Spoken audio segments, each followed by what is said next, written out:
El marco es imponente, sin dudas. Esa imagen lo demuestra.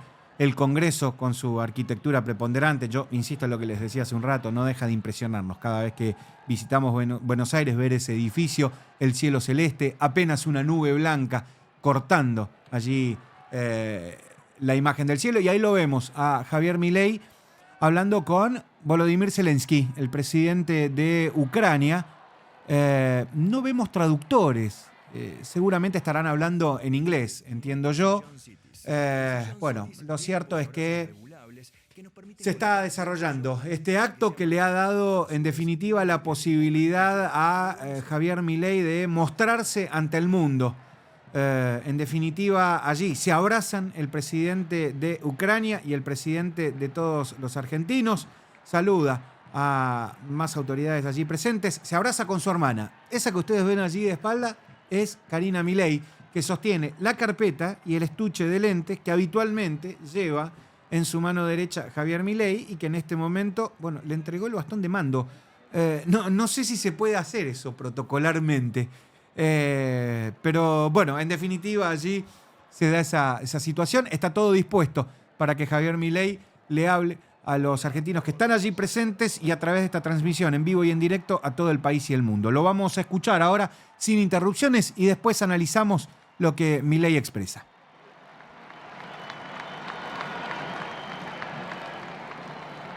Señores ministros de la Corte, señores gobernadores, señores diputados y senadores nacionales, presidentes y dignatarios extranjeros, argentinos.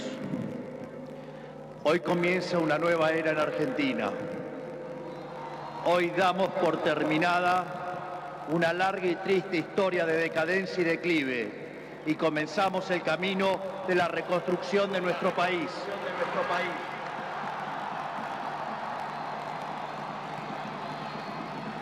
Los argentinos, de manera contundente, han expresado una voluntad de cambio que ya no tiene retorno. No hay vuelta atrás. Hoy enterramos décadas de fracaso, peleas intestinas y disputas sin sentido. Peleas que lo único que han logrado es destruir nuestro querido país y dejarnos en la ruina. Hoy comienza una nueva era en Argentina, una era de paz y prosperidad, una era de crecimiento y desarrollo, una era de libertad y progreso. Hace 200 años, un grupo de ciudadanos argentinos reunidos en San Miguel de Tucumán le dijeron al mundo que las Provincias Unidas del Río de la Plata no eran más una colonia española y que a partir de ese histórico momento seríamos una nación libre y soberana. Durante décadas nos enfrentamos en disputas internas acerca de cuál debía ser la forma institucional que nuestro país necesitaba. En 1853, luego de 40 años de haber declarado la independencia, bajo el auspicio de un pequeño grupo de jóvenes idealistas que hoy conocemos como la generación del 37, decidimos como pueblo abrazar las ideas de la libertad.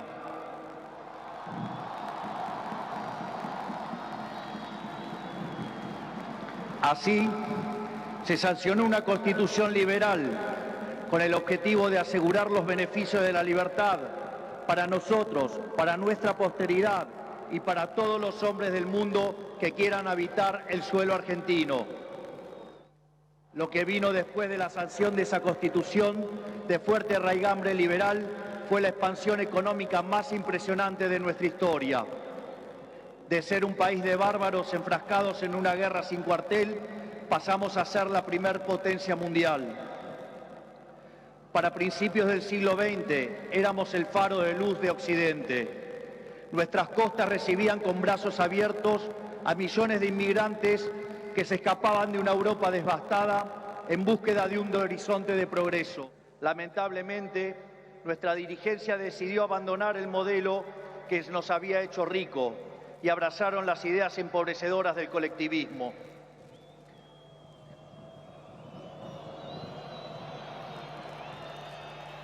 Durante más de 100 años, los políticos han insistido en defender un modelo que lo único que genera es pobreza, estancamiento y miseria. Un modelo que considera que los ciudadanos estamos para servir a la política y no que la política existe para servir a los ciudadanos.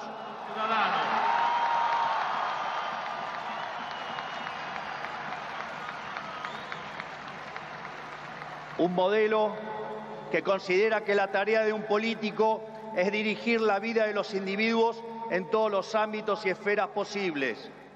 Un modelo que considera al Estado como un botín de guerra que hay que repartir entre los amigos. Señores, ese modelo ha fracasado. Ha fracasado en todo el mundo, pero en especial ha fracasado en nuestro país.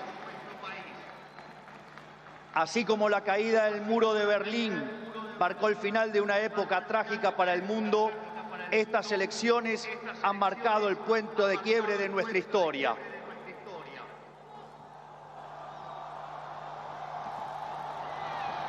Bueno, hasta ahora, escuchando el mensaje de Javier Milei, se entiende por qué quería expresarlo en las escalinatas del Congreso y no en el interior. Con lo que dijo, seguramente ya se hubiese ganado allí adentro algunos silbidos, reproches y abucheos. Claramente era un mensaje muy, pero muy duro, dirigido particularmente, aunque sin nombrarlo, hacia el peronismo y hacia los representantes políticos que ese espacio encarna.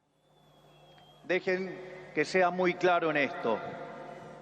Ningún gobierno ha recibido una herencia peor que la que estamos recibiendo nosotros.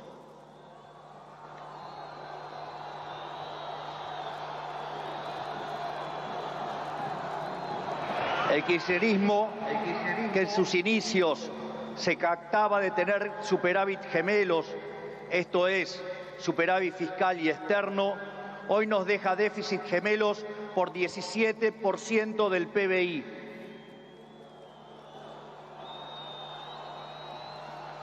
A su vez, de esos 17 puntos del PBI, 15 corresponden al déficit consolidado entre el Tesoro y el Banco Central.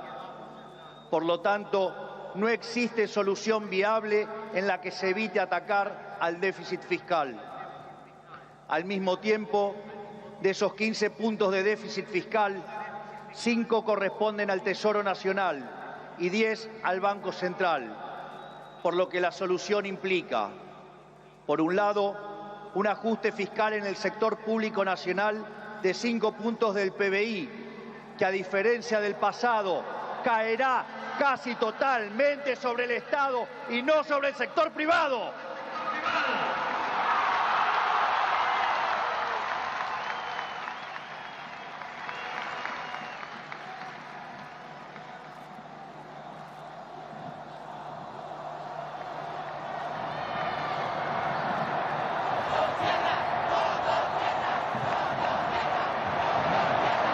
Bueno, motosierra, motosierra, grita la gente en este momento después de lo que acaba de decir Javier Milei. Es necesario limpiar los pasivos remunerados del Banco Central, los cuales son responsables de los 10 puntos de déficit del mismo. De esta manera se pondría fin a la emisión de dinero y con ello a la única causa de la inflación empíricamente cierta y válida en términos teóricos.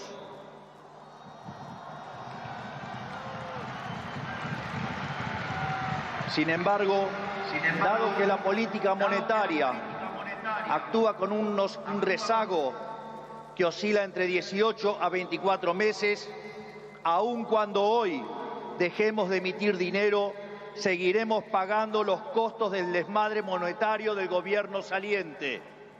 Haber emitido por 20 puntos del PBI, como se hizo en el gobierno saliente, no es gratis. Lo vamos a pagar en inflación. A su vez, el cepo cambiario, otra herencia de este gobierno,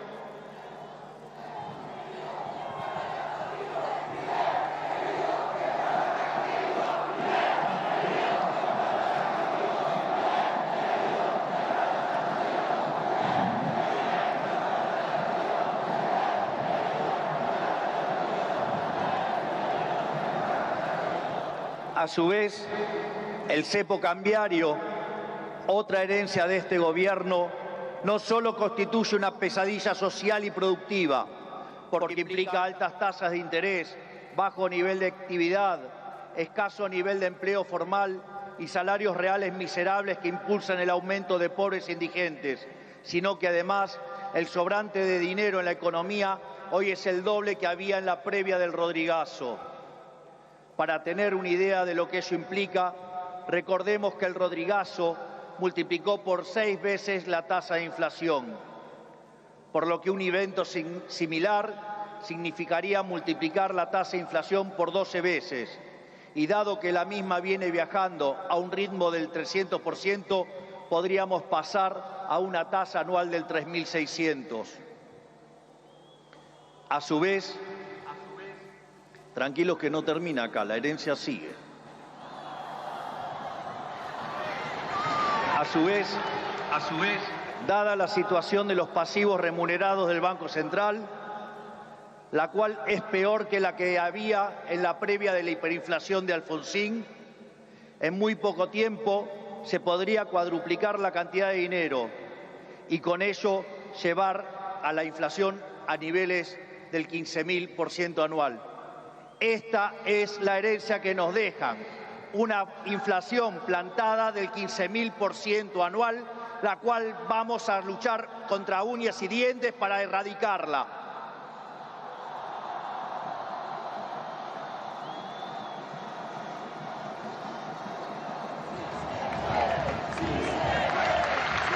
Es más, este número, que parece un disparate, quiero que sepan que implica una inflación del 52% mensual, mientras que hoy mismo ya viaja a un ritmo, de acuerdo a estimaciones privadas, que oscilan entre el 20 y el 40% mensual para los meses entre diciembre y febrero.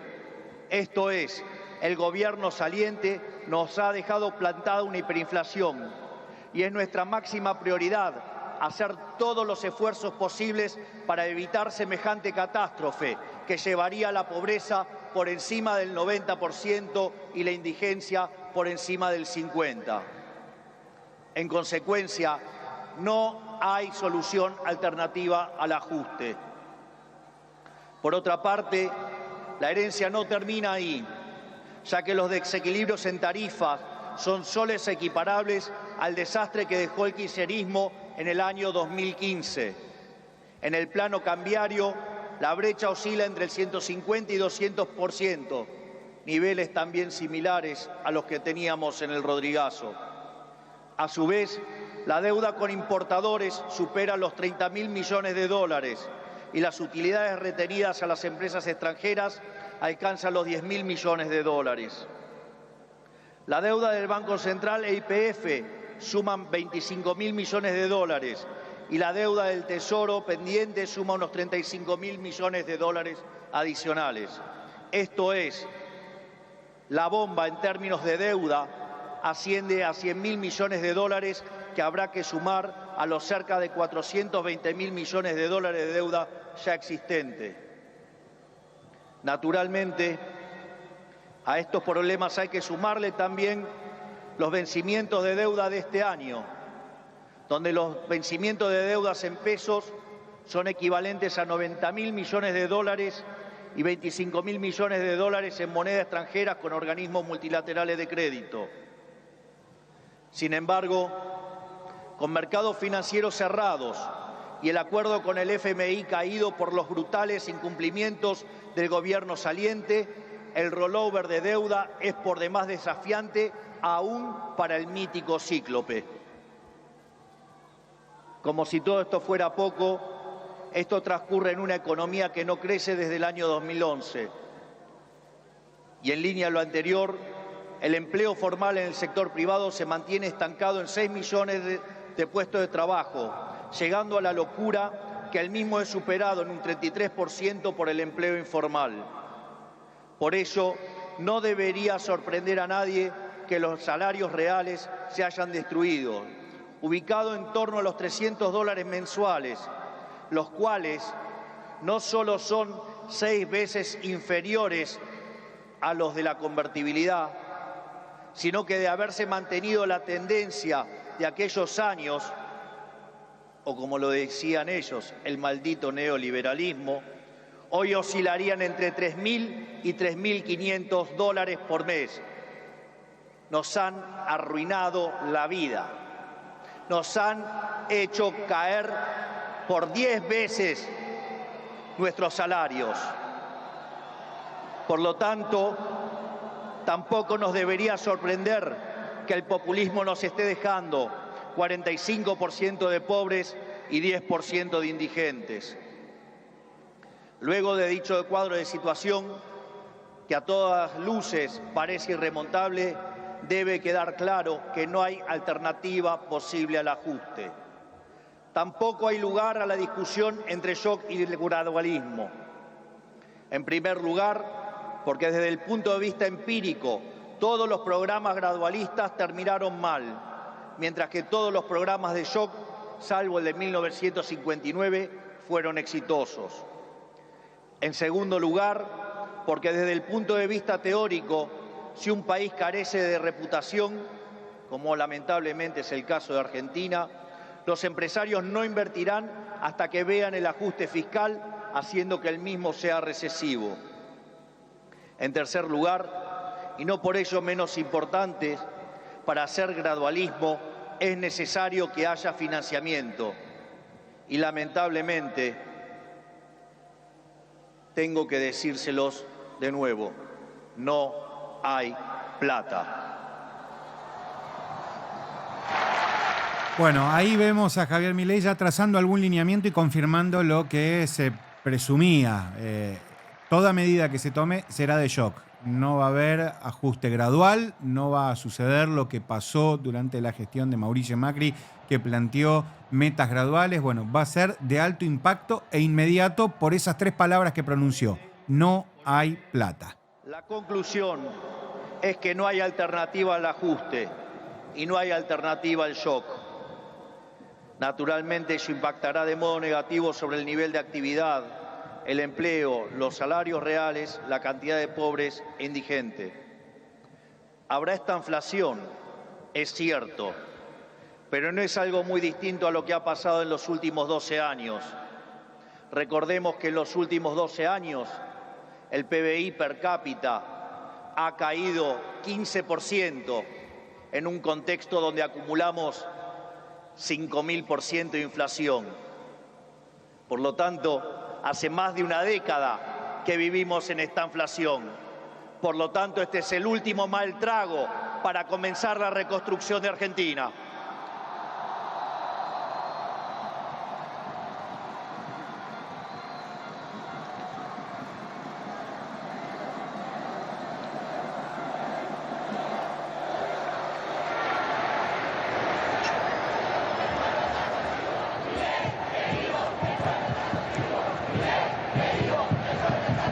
A su vez, luego del reacomodamiento macro que vamos a impulsar, el cual será menos doloroso cuanto mayor sea la caída del riesgo país y cuanto mejor sea nuestra contención desde el Ministerio de Capital Humano, la situación comenzará a mejorar.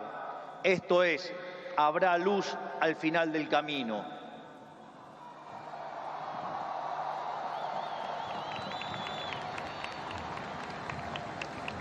En el caso alternativo, la propuesta sensiblera progresista, cuya única fuente de financiamiento es la emisión de dinero, derivará en una hiperinflación que llevará al país a la peor crisis de su historia, sumado a que nos meterá en una espiral decadente que nos equiparará con la oscuridad de la Venezuela de Chávez y Maduro.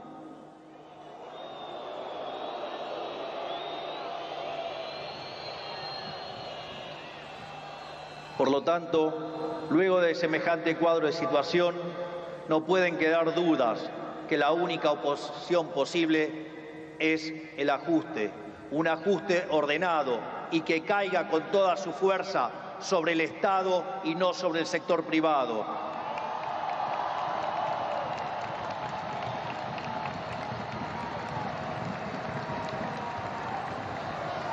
Sabemos que será duro.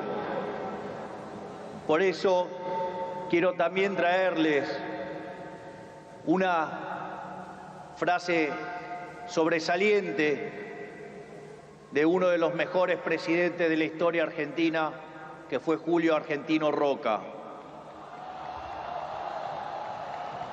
Nada grande, nada estable y duradero se conquista en el mundo cuando se trata de la libertad de los hombres y del engrandecimiento de los pueblos, si no es a costa de supremos esfuerzos y dolorosos sacrificios. Pero nuestros desafíos no terminan solamente en el plano económico. El nivel de deterioro de nuestro país es tal que abarca todas las esferas de la vida en comunidad. En materia de seguridad, Argentina se ha convertido en un baño de sangre. Los delincuentes caminan libres mientras los argentinos de bien se encierran tras las rejas. El narcotráfico se apoderó lentamente de nuestras calles, a punto tal que una de las ciudades más importantes de nuestro país ha sido secuestrada por los narcos y la violencia. Nuestras fuerzas de seguridad han sido humilladas y maltratadas durante décadas. Han sido abandonados por una clase política que le ha dado la espalda a quienes nos cuidan. La anomia es tal que solo el 3% de los delitos son condenados. Se acabó con el siga-siga de los delincuentes.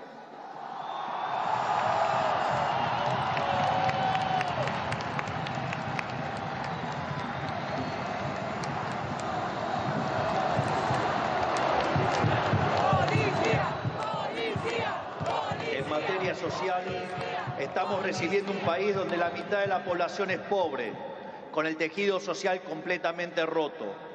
Más de 20 millones de argentinos no pueden vivir una vida digna porque son presos de un sistema que lo único que genera es más pobreza. Como dice el gran Jesús Huerta de Soto, los planes contra la pobreza generan más pobreza. La única forma de salir de la pobreza es con más libertad.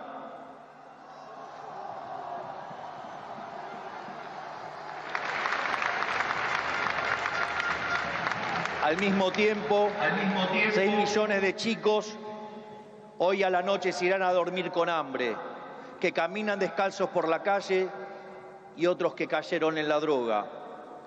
Lo mismo ocurre en materia educativa. Para que tengan idea del deterioro que vivimos, solo el 16% de nuestros chicos se reciben en tiempo y forma en la escuela. Solo el 16%. Solo 16 de cada 100. Es decir, que el 84% de nuestros chicos no termina la escuela en tiempo y forma. A su vez, el 70% de los chicos que sí terminan la escuela no pueden resolver un problema de matemática básica o comprender un texto. De hecho, en las últimas evaluaciones PISA, la Argentina se encuentra en el puesto 66 de 81 y séptima en América Latina, siendo que Argentina fue el primer país en terminar con el analfabetismo en el mundo. Si se levantara Sarmiento y viera qué hicieron de la educación.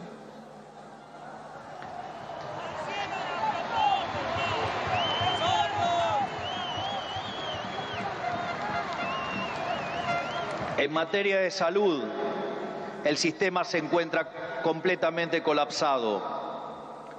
Los hospitales están destruidos, los médicos cobran miseria y los argentinos no tienen acceso a salud básica. Tan es así que durante la pandemia, si los argentinos hubiéramos hecho las cosas como la media de los países del mundo, hubiéramos tenido 30.000 muertos. Pero gracias al Estado Te Cuida y su ineficiencia, 130.000 argentinos perdieron la vida.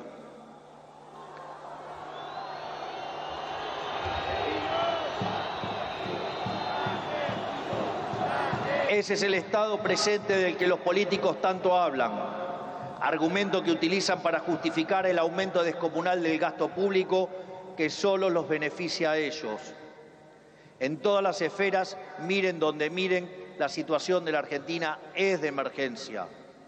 Si miramos la infraestructura de nuestro país, la situación es la misma. Solo el 16% de nuestras rutas se encuentran asfaltadas y solo el 11% se encuentra en buen estado. Por eso, No es casualidad que mueran cerca de 15.000 argentinos por año en accidentes de tránsito. Lo que quiero graficar con todo esto es que la situación de la Argentina es crítica y de emergencia. No tenemos alternativas y tampoco tenemos tiempo. No tenemos margen para discusiones estériles. Nuestro país exige acción y una acción inmediata. La clase política deja un país al borde de la crisis más profunda de nuestra historia. Cada uno de ellos tendrá que hacerse cargo de su propia responsabilidad. No es tarea mía señalarlos. No buscamos ni deseamos las duras decisiones que habrá que tomar en las próximas semanas, pero lamentablemente no nos han dejado opción. Sin embargo, nuestro compromiso con los argentinos es inalterable. Vamos a tomar todas las decisiones necesarias para arreglar el problema que causaron 100 años de despilfarro de la clase política, aun cuando al principio sea duro.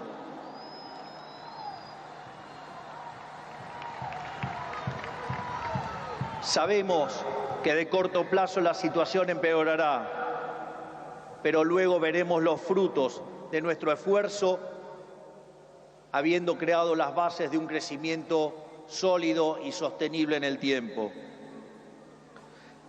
También sabemos que no todo está perdido. Los desafíos que tenemos son enormes, pero también lo es nuestra capacidad para superarlos.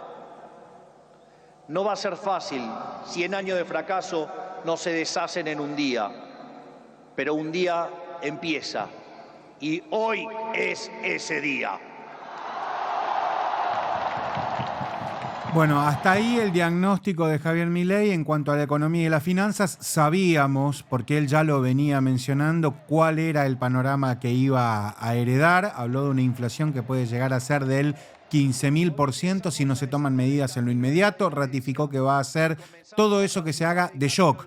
Es decir, ya desde mañana mismo se van a tomar medidas que van a impactar muy duro en la economía. Habló de educación, habló de seguridad, habló de salud.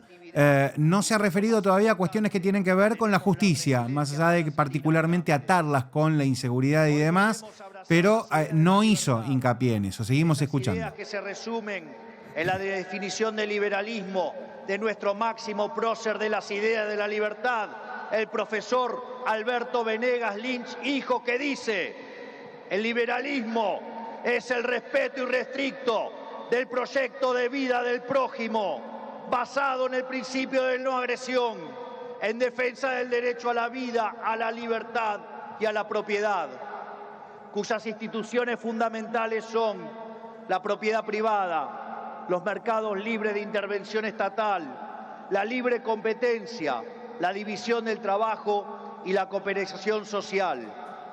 En esa frase de 57 palabras está resumida la esencia del nuevo contrato social que eligieron los argentinos.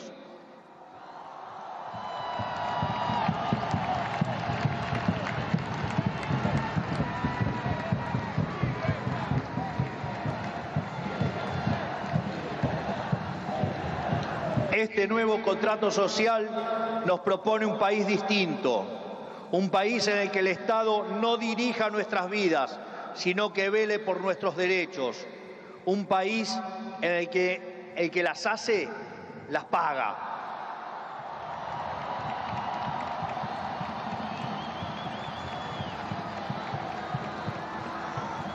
Un país en el que quien corta la calle violando los derechos de sus conciudadanos no recibe la asistencia de la sociedad. Puesto en otros términos, el que corta no cobra. Bueno, ahí también hay otra definición importante, ¿eh? Acaba de aclarar Javier Milei que quien participa de un piquete y corta la calle, si recibe plan social o asistencia, se le corta. Pero fuera de la ley no permite nada. Un país que contiene a quienes lo necesitan, pero no se deja extorsionar por aquellos que utilizan a quienes menos tienen para enriquecerse a ellos mismos.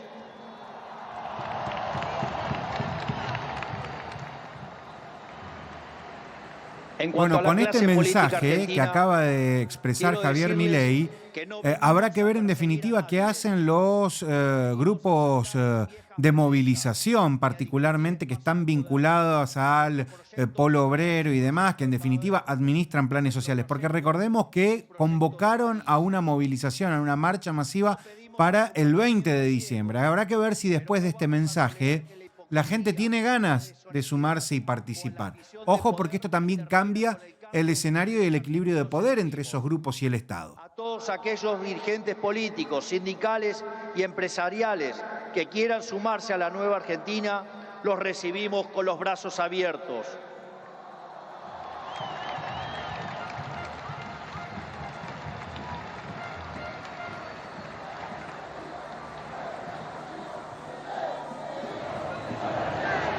Así, no importa de dónde venga, no importa qué hayan hecho antes, lo único que importa es hacia dónde quieren ir. Aquellos que quieren utilizar la violencia o la extorsión para obstaculizar el cambio, les decimos que se van a encontrar con un presidente de convicciones inamovibles, que utilizará todos los resortes del Estado para avanzar en los cambios que nuestro país necesita. No vamos a claudicar, no vamos a retroceder, no nos vamos a rendir. Vamos a avanzar con los cambios que el país necesita, porque estamos seguros que abrazar las ideas de la libertad es la única manera en la que podremos salir del pozo en el que nos han metido.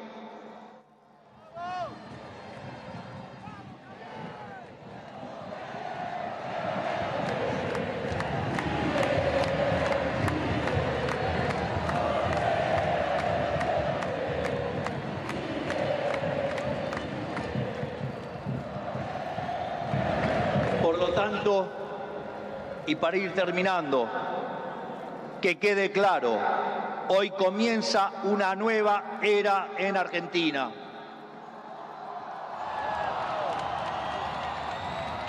El desafío que tenemos por delante es titánico, pero la verdadera fortaleza de un pueblo se mide en cómo enfrenta los desafíos cuando se presentan.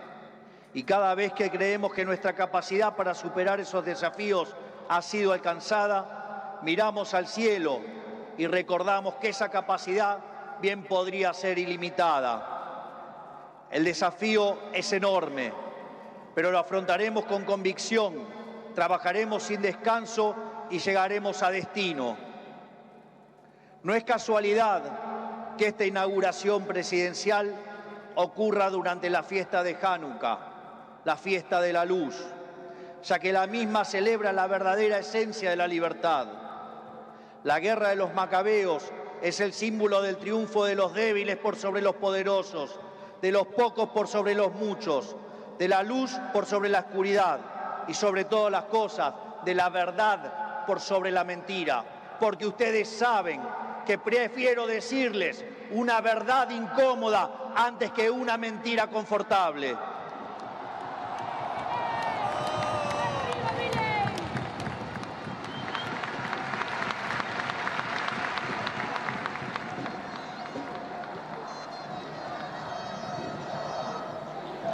Estoy convencido de que vamos a salir adelante. Recuerdo cuando hace 2 años, junto a la doctora Villarruel, hoy vicepresidente de la Nación, ingresamos a esta casa como diputados. Recuerdo que en una entrevista me habían dicho, pero si ustedes son 2 en 257, no van a poder hacer nada. Y también recuerdo que ese día la respuesta fue una cita del libro de Macabeos 3:19, que dice que la victoria en la batalla no depende de la cantidad de soldados, sino de las fuerzas que vienen del cielo.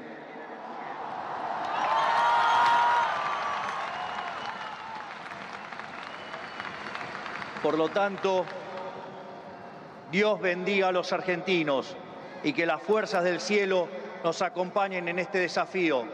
Muchas gracias. Será difícil, pero lo vamos a lograr. ¡Viva la libertad, carajo! ¡Viva la libertad, carajo! ¡Viva la libertad, carajo! Conforme A ponerse de pie que vamos a salir. Por el artículo 75. Bueno, hasta ahí entonces el mensaje del presidente Javier Milei. Le habló a todos los argentinos, le habló al mundo. Es una tarea titánica, dijo, la que tenemos por delante. De pie que vamos a salir, mencionó en el final de su discurso. Repasó el panorama en materia económica y financiera, del que ya había dado muchas pautas, prácticamente desde el momento en que inició su derrotero mediático hace ya muchos años, antes incluso de pensar en convertirse en presidente de los argentinos. Habló de las cuestiones de seguridad, dijo que el que las hace, las paga. Habló de educación, trazó un panorama caótico para la Argentina en materia educativa y hasta se animó a decir que si Domingo Faustino Sarmiento, el padre de la educación argentina, reviviera y viera en lo que han convertido su obra, seguramente se indignaría. Habló también de la materia que tiene que ver con la salud particularmente. Se quejó del escaso acceso a la salud que tienen los habitantes argentinos hace ya tantos años. Bueno, sobre el final también otra definición muy importante que se enmarca dentro de las cuestiones que tienen que ver con la seguridad. Le habló a quienes regentean movimientos sociales y administran hoy, porque no sabemos qué va a pasar más adelante, a quienes administran hoy planes sociales. Atención porque les dijo muy claramente que aquel que protesta y corta calle no recibe beneficio del Estado. Ojo con esto, porque yo les decía hace un rato, el día 20 de diciembre, Eduardo Beliboni del Polo Obrero convocó a una movilización que dijo que iba a ser masiva.